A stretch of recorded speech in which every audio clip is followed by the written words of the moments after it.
क्या दिल्ली में भी क्लाउड बर्स्ट हो जाएगा? क्या जयपुर में भी बादल फट जाएगा? क्या जितने मैदानी इलाके हैं वहां पर भी तबाही आ जाएगी? जयपुर में भी हो सकता है, मुंबई में हो सकता है। तो क्या भारत में बैठा कोई भी शख्स, आपको कहीं से भी इस वक्त मेरा व्यूवर देख रहा है, वो ये मान के चले कि उसका घर जहां भी बना है वहां मौसम के चलते कभी भी कुछ भी आपदा आ सकती है क्या?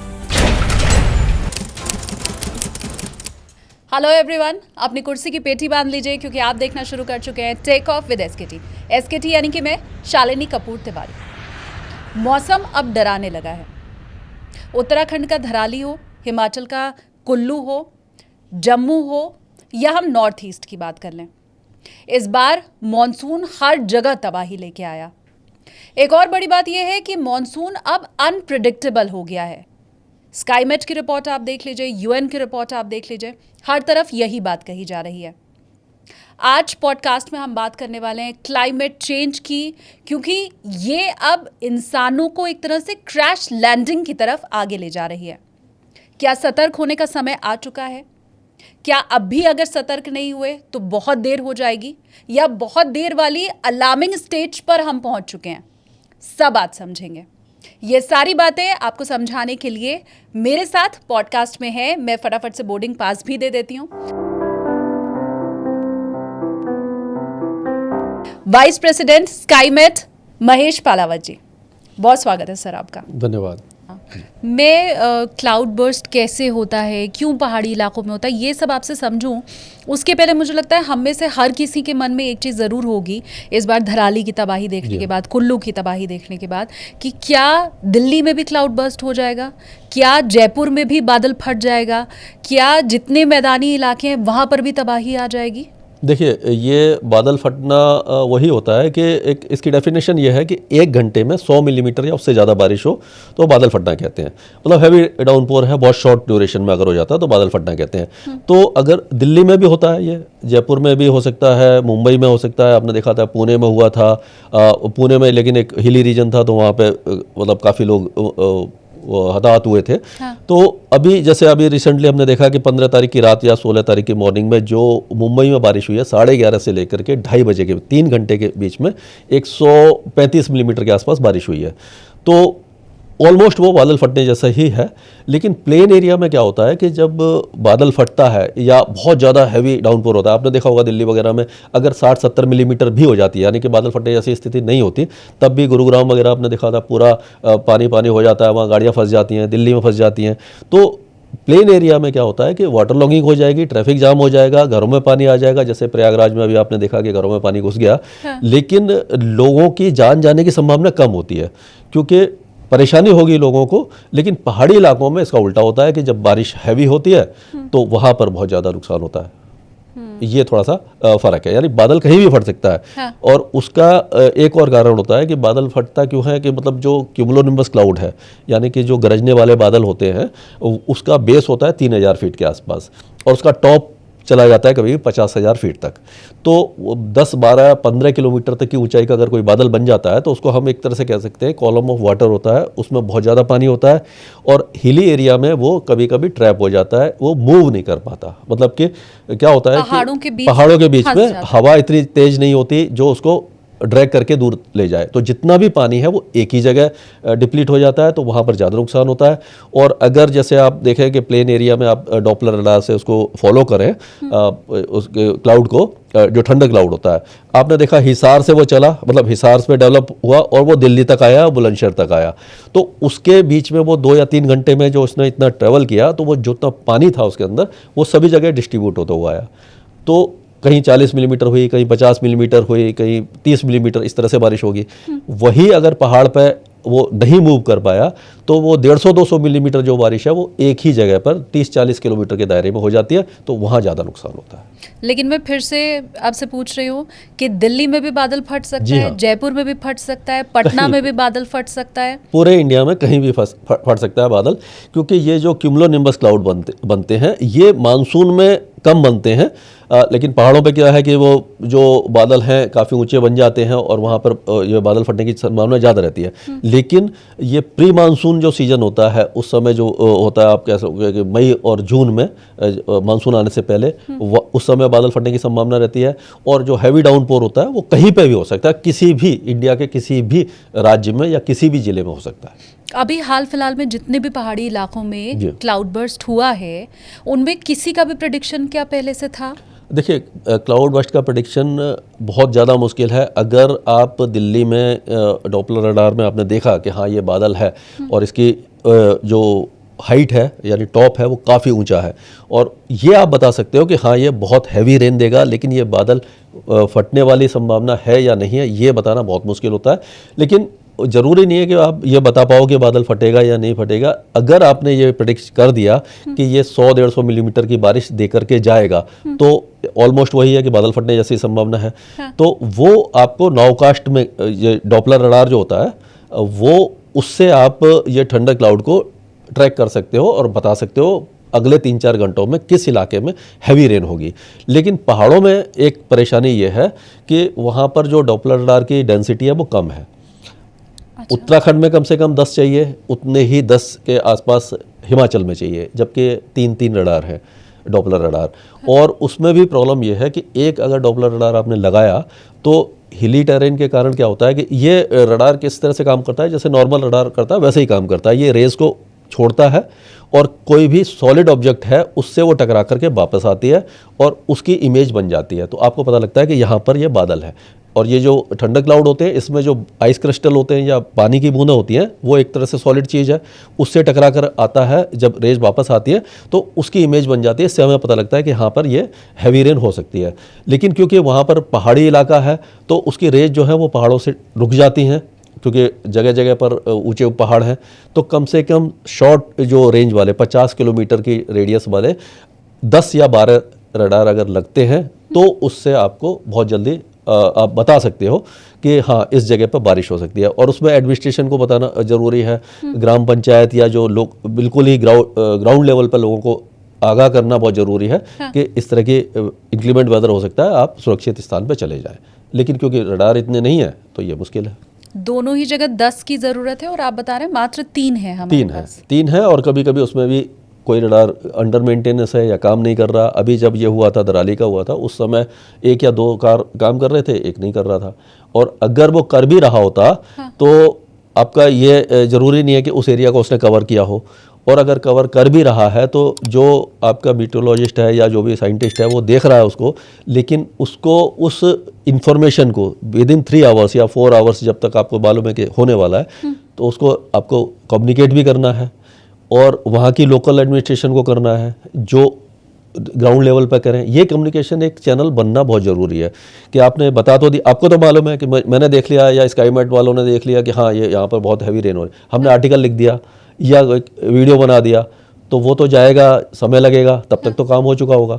तो इसीलिए ये अर्ली वार्निंग सिस्टम जो है वो बहुत ज़्यादा ज़रूरी है कि आप जो भी वहाँ की लोकल बॉडीज़ हैं जो इसके लिए जिम्मेदार हैं उनको देन एंड देयर अगर आप कम्युनिकेट करते हैं और वो फिर टूरिस्ट को या जो होटल्स हैं उनके मालिकों को कि भाई इस समय ये हो सकता है तो आप अपने गेस्ट्स को हटा दीजिए यहाँ से या ऊंची जगह पर ले जाइए, या जो गांव वहाँ पे बसे हुए हैं उन लोगों को उनके ग्राम पंचायत को बता दिया जाए कि हाँ अगले 2-3 घंटे में बहुत हैवी रेन के चांस है, तो ये काफ़ी ज़्यादा बचाव हो सकता है। लेकिन केदारनाथ की घटना के बाद तो फिर हमने क्या सीखा, हम कहाँ चेते? हमने कुछ नहीं सीखा। और केदारनाथ का थोड़ा सा उसमें चेंज था। ये तो था कि बारिश होगी। अभी जैसे धराली वाला था उसमें भी आप देखें तो एक दिन पहले मैंने वीडियो बनाया था, उसमें हमने स्काईमेट ने हमने रेड अलर्ट सिचुएशन बताई थी कि रेड अलर्ट सिचुएशन है, पर ये रेड अलर्ट का मतलब है कि हैवी रेन के चांस हैं, लेकिन किस जगह होगा ये एक दिन पहले बताना मुश्किल है। तो वो नाउकास्ट में ही हो सकता है। लेकिन ये जो हुआ था उत्तराखंड में हुआ था उसके बाद भी हमने स्काईमेट ने प्रपोजल दिए थे कि इस तरह से रडार ज़्यादा डेंसिटी होनी चाहिए। गवर्नमेंट काम कर रही है, लगा रही है, लेकिन इतना ऐसा नहीं है कि बहुत महंगी चीज़ है ये। क्योंकि जब इतना खर्चा चीज़ों पे करते हैं तो ये 2-4 करोड़ में लग जाता है एक रडार, तो बहुत ज़्यादा वो नहीं है, उसको आप लगा सकते हो तो उससे कम से कम सेफ्टी हो जाएगी और लोगों को पहले पता लग जाएगा। तो उससे आप सही कह रहे हो कि उसके बाद से कोई मतलब ज़्यादा ग्राउंड लेवल पे बहुत ज़्यादा काम नहीं हुआ है। ये तो सिस्टम की खामी की बात हुई जी सर। हाँ। अगर इंसानी लेवल पे मैं समझने की कोशिश करूं, क्योंकि केदारनाथ में भी हमने देखा था कि जो बसावट कर दी गई थी, कमर्शलाइज कर दिया गया था उस पूरे एरिया को, वो बहुत ज़्यादा था। धराली में भी हमने वही सिचुएशन देखी है। तो जितने होटल्स बन रहे हैं, कंस्ट्रक्शन हो रहा है पहाड़ी इलाकों में, वो अभी भी उसी रफ्तार से हो रहा है। और क्या यही सबसे बड़ी वजह या कुछ और भी है? यही वजह है। और एक तो क्लाइमेट चेंज का तो असर है ही, मतलब जो हमने जंगल काटना शुरू किया है, कंक्रीट जंगल बनाना शुरू कर दिया, यानी कि जो खेत खलियान ख़त्म कर दिए हैं, एक तो ग्रीन हाउस गैसेस बढ़ा दी हैं तो एयर टेम्परेचर बढ़ रहा है, वो तो है ही। लेकिन जो ह्यूमन एक्टिविटीज़ है खास करके पहाड़ी इलाकों में, वो काफ़ी ज़्यादा इसके लिए जिम्मेदार है। जैसे आपने धराली में देखा कि वो एक छोटा सा एक ट्रिब्यूटरी कह लो या एक नाला ऐसा था, नीचे गंगा में मिल रहा था और पिछले 50 साल से कुछ नहीं हुआ था। तो लोग निश्चिंत थे कि हाँ हमारे उनके जो वो पूर्वज होंगे उन्होंने कभी भी वहाँ पे नहीं बसाया, वो 100-200 मीटर ऊपर जा कर के घर बनाते थे। अब क्योंकि आजकल के लोग हैं वो ट्रैवल चलना नहीं चाहते, या और उनको लगता है कि जब होटल वगैरह वाले देखते हैं कि हाँ ये अगर आप बिल्कुल ये नदी के किनारे में बनाओगे तो टूरिस्ट ज़्यादा आएंगे, उनको ज़्यादा अच्छा व्यू दिखेगा। हाँ। तो ये सब इग्नोर करके थोड़ा सा गवर्नमेंट को या जो वहाँ के एडमिनिस्ट्रेशन है उसको देखना चाहिए और इस तरह का एक मतलब कि कंस्ट्रक्शन जोन बनानी चाहिए, खास करके वाटर बॉडीज़ के आसपास, क्योंकि जब भी तेज़ बारिश होगी या जो होगी तो वो जो पानी है वो अपना रास्ता लेगा जो उसका सदियों से जहाँ से वो बह रहा है। तो कभी कभी क्या होता है कि पिछले कई सालों में अगर 10-20 सालों में ज़्यादा बारिश नहीं हुई है या उस इलाके में कोई इस तरह का इंसिडेंट नहीं हुआ तो लोग निश्चिंत हो जाते हैं और उस जगह पर मकान बना लेते हैं और वही फिर वो आपदा का कारण बनता है, वहीं पर फिर वो नुकसान होता है। जैसे दराली में आपने देखा, हाँ। अभी भी बाकी जगह देखा आपने, किश्तवाड़ में हुआ है। किश्तवाड़ में तो चलो ऊपर से मतलब ये पहाड़ सरका था, लेकिन ये जो इस तरह की घटना है वो इसी कारण से ज़्यादा हो रही है और इसी तबाही ज़्यादा हो रही है कि लोग गलत जगह पर अपना डेवलपमेंट कर रहे हैं और मकान और होटल बना रहे हैं। हमने देखा है कि राजस्थान में बीते 4 सालों से लगातार बाढ़ आ रही है। जी हाँ। जबकि राजस्थान में ऐसा कभी होता नहीं था। तो क्या भारत में बैठा कोई भी शख्स, आपको कहीं से भी इस वक्त मेरा व्यूअर देख रहा है, वो ये मान के चले कि उसका घर जहाँ भी बना है वहाँ मौसम के चलते कभी भी कुछ भी आपदा आ सकती है क्या? जी हाँ, उसमें क्या है कि अगर हम राजस्थान गुजरात की बात करें तो यहाँ पर बारिश पहले नहीं होती थी, बहुत कम होती थी और अभी भी वहाँ की मिट्टी इस मतलब इतनी बारिश को एब्जॉर्ब नहीं कर पाती है कि वहाँ पे बाढ़ जैसी स्थिति बन जाती है। इसमें क्लाइमेट चेंज का असर है और जो मानसून का पैटर्न है वो भी बदल रहा है। पहले क्या होता था कि जो लो प्रेशर एरिया या डिप्रेशन बंगाल की खाड़ी में बनते थे वो उत्तर पश्चिम दिशा में आगे बढ़ते थे और वो उड़ीसा और झारखंड, बिहार, उत्तर प्रदेश होते हुए दिल्ली, पंजाब, हरियाणा की तरफ जाते थे। तो आपने देखा होगा कि ये इंडो गैंजेटिक प्लेन्स में ज़्यादा बारिश होती थी और खुशहाली काफ़ी ज़्यादा थी, ग्रीन बेल्ट यहीं पर था, यानी कि सारे जो किसान खुशहाल इसी इलाके में थे। लेकिन अब पैटर्न बदल रहा है। उत्तर प्रदेश, बिहार में बारिश कम हो रही है, पंजाब, हरियाणा में भी कम हो रही है, हालांकि पंजाब, हरियाणा में इरिगेशन फैसिलिटीज़ हैं, लेकिन ये अब जो पैटर्न है ये वेस्टर्ली डायरेक्शन में जा रहा है और ये आपका छत्तीसगढ़, विदर्भ, मध्य प्रदेश होता हुआ राजस्थान और गुजरात तक पहुंचता है और वहाँ पर हैवी रेन के चांसेस बन जाते हैं, तो वहाँ पर बाढ़ आ रही है। तो अब जो लोग पहले निश्चित थे कि हाँ यहाँ पर कुछ नहीं हो सकता, वहाँ पर भी बाढ़ जैसी स्थिति बन जाती है। दिल्ली वगैरह में भी आपने देखा होगा कि यमुना जो है वो लाल किले तक पहुँच गई थी, यमुना बाजार तक पहुँच गई थी। हाँ। तो ऐसा आप निश्चिंत कहीं भी नहीं रह सकते कि हाँ यहाँ पर कोई भी प्राकृतिक आपदा से आपको नुकसान नहीं होगा। क्लाइमेट चेंज हो रहा है और जो मानसून का पैटर्न बदल रहा है, मौसम का पैटर्न बदल रहा है, तो हर जगह आप मतलब पूरी तरह से सुरक्षित तो कहीं नहीं है। ये इतना अनप्रेडिक्टेबल आपके हिसाब से कब होना शुरू हुआ था? क्योंकि आपने मतलब हम तो किताबें पढ़ते हैं सर, हमें तो कागज़ देख के पता चलता है, लेकिन आपका तो अपना खुद का अनुभव है। ये इतना पैटर्न चेंज हो जाना ये कब से नोटिसेबल हुआ आपके हिसाब से? देखिए, अगर हम 80s की बात करें, जब हम स्कूल में थे उस समय हम देखते थे कि 3-3, 4-4 दिन बारिश होती थी और रिमझिम बारिश होती थी, हल्की बारिश होती थी और वही बारिश जो मतलब कि 4 दिन में होती थी उतना ही अमाउंट अब जो रेनफॉल का है वो 4 घंटे में हो जाता है। और अच्छा। इससे क्या होता है, ये हुआ है मतलब कि आप कह सकते हो कि 2000 के बाद से ही शुरू हुआ है इसी में आकर के। अगर 2007 में IPCC ने ये रिपोर्ट जारी की थी कि साउथ ईस्ट एशिया जो है वो सबसे ज़्यादा क्लाइमेट चेंज का असर इस पर देखने को मिलेगा। फिर 2009 में जो हमने ये पैनल बनाया, गवर्नमेंट इंटर गवर्नमेंट ये पैनल बनाया, उसमें हमने ये रिकॉग्नाइज किया गवर्नमेंट ने कि हाँ क्लाइमेट चेंज अब काफ़ी ज़्यादा इसका असर देखने को मिला। तो आप कह सकते हो कि जो 2005-2006 से काफ़ी ज़्यादा चेंजेस देखने को मिले हैं और ये मतलब इंक्रीमेंट वेदर की जो इंटेंसिटी और फ्रीक्वेंसी बढ़ना शुरू हो गई है। एक पहले ये धारणा थी लोगों के मन में कि हम पहाड़ी इलाकों के शहरों में अगर जाएंगे तो वहाँ कोई नुकसान नहीं होगा, हम मानसून के सीज़न में भी शिमला जा सकते हैं, धर्मशाला जा सकते हैं, नैनीताल जा सकते हैं, मसूरी जा सकते हैं, ये जो शहरी इलाके पहाड़ के हैं वो सुरक्षित हैं। लेकिन इस बार हमने देखा कि वो भी बात झूठी साबित हो गई। वही है कि जो तलहटी में बसे हुए हैं जो भी ये शहर हैं वो एकदम बिल्कुल प्लेन एरिया में तो है नहीं।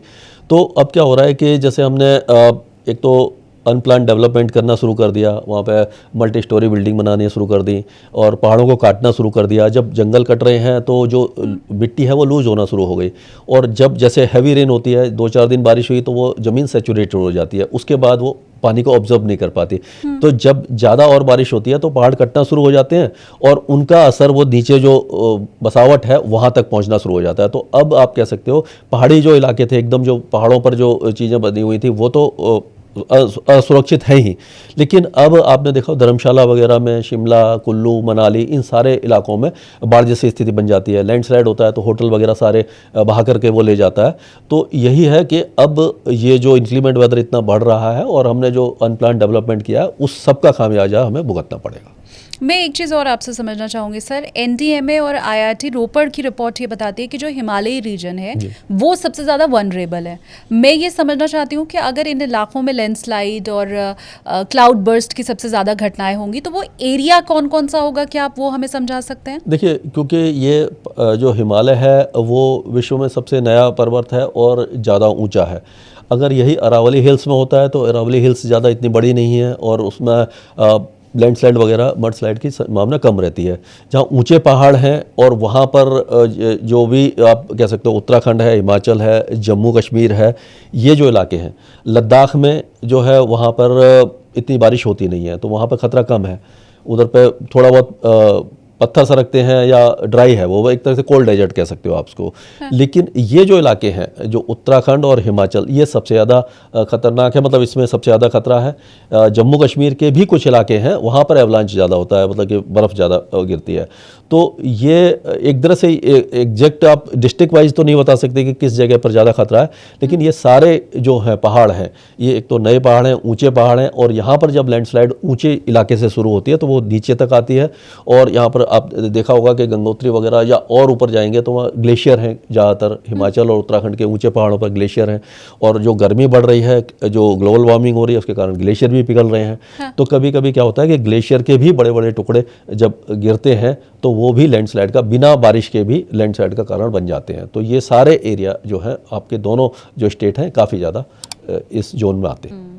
Thank you so much sir, आपने इतना टाइम भी हमें दिया और मुझे लगता है ये वो पॉडकास्ट है जो हर किसी को सीख देने वाला है। कम से कम हम अपनी तरफ से जितना उन्हें जागरूक कर सकते हैं, जितनी त्रासदी और ये अनप्रेडिक्टेबल मौसम से जितना उन्हें बचा सकते हैं, उतनी कोशिश तो भरपूर की गई है।